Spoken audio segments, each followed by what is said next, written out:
While we might not be thinking specifically about wildfires right now, the season will return and it is certainly important to be ready. Community liaison from Amarillo Fire Department Jeff Justice in today with some wildfire safety tips. Please note we've got Smokey Bear in with us today as well, which is such a special thing. So thanks for coming, Smokey. We appreciate it. This is, I mean, you can start thinking about wildfire safety all the time. Yeah, and the perfect weather for talking yeah, about really, this today, right? Even though, So, but the first thing you need to think about is building a defensible space. What does that mean exactly? Well, it doesn't necessarily mean to build a defensible space. It means to make the space that you live in defensible, so that us firefighters, when we get there, we can defend your space. You know, if we show up and the fire is burning towards your house and there's two houses next to each other and this one's got overgrowth and dead vegetation, we're probably not going to be able to defend it as easily as something that has that space. So the space is making sure that you don't have all of that excess vegetation and things like that. And if you look at the graphic on the screen, it kind of shows that you need to have about you start with a 10-foot perimeter around your house and you clear out any kind of dead leaves and vegetation, and then you work your way out to about a 30-foot perimeter, start trimming your trees and your shrubs, and then you go all the way out to about 100 feet. And what it means is basically keep your yard watered and mowed, keep your bushes trimmed.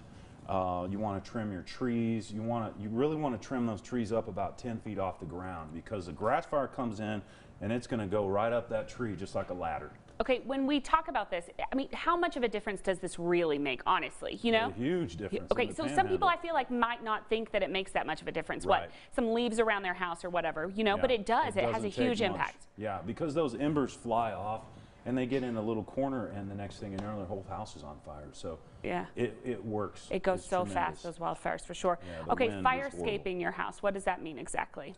Well, just using different types of plants to landscape around your home, being thoughtful about how you space your trees apart.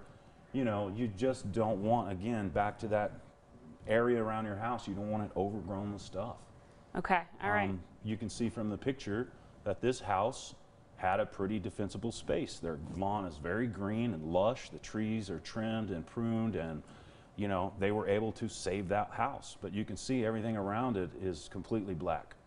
That's so fascinating to see, right? Yeah, it is. It's kind amazing. It gives you a tangible representation of what that looks like. Is this happen? I mean, does this matter more urban areas too, or do you need to adhere to those sorts of same rules? We actually just signed a community wildfire protection plan for the city of Amarillo and the surrounding areas.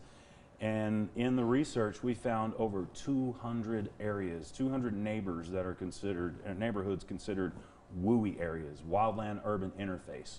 In other words, homes that are right up against a field that's overgrown or flammable materials around that area. And that's just in this city. So interesting. Okay, Ready, Set, Go. What's that program all about? Ready, Set, Go is to help you prepare for wildfires. So the ready part means to ready your home, you know, like we talked about, making a defensible space. The set part is getting set, having your bags packed, having a little bit of a plan, and then go. Be ready to go the second the wildfire starts. Take your family, take your pets, have a route, have an escape route planned out, ready, set, go. No reason to hesitate in a situation like that, for sure. No, because the wind around here blows so fast. We have gusts over 80 miles an hour. I think one of the, the fire out there on South Sansi or Coulter earlier this season was the one that. Which one? Yeah, I know, right? I mean, going out there, you think, oh my gosh, this got incredibly close to so many things, you know? Yes. And we're kind of used to it in the more rural areas, but that was very close to home for a lot of people, for sure. Very scary. Okay, want to mention those T-shirts too, right?